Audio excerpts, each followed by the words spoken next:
This is so nice! Look at that! Ang ganda!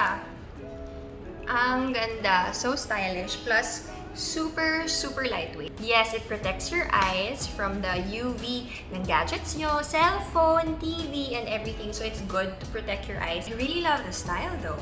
I mean, this is local, this is peculiar.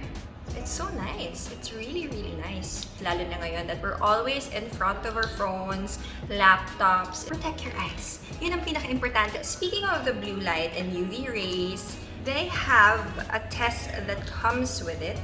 Diba? You'll see how bad it is. Yan yung blue light. But when you put this light in front of your glasses, let's see if it's gonna... Look at that. Hindi siya masyadong tumatama. I don't know if you can see, pero hindi siya masyado as harsh. There, nakatakip siya. Can you see it? So, nakatakip siya sa blue light. If you get your peculiar glasses, you will see this test and it actually works and it's nice na at least informed yung mga clients sila, informed yung mga bumibili na you're gonna be protected, diba? Hindi sila nagjo-joke time, which is nice. So, kudos to you, peculiar. I love it.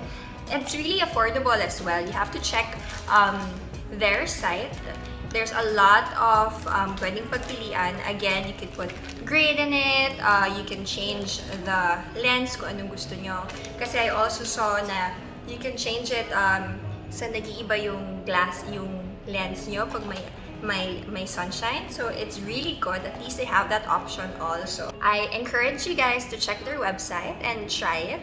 It's going to be worth it. It's a local brand and I love it. Thank you so much, Peculiar. I'm so excited to wear. I'm so excited to flaunt it to everyone. So, good job!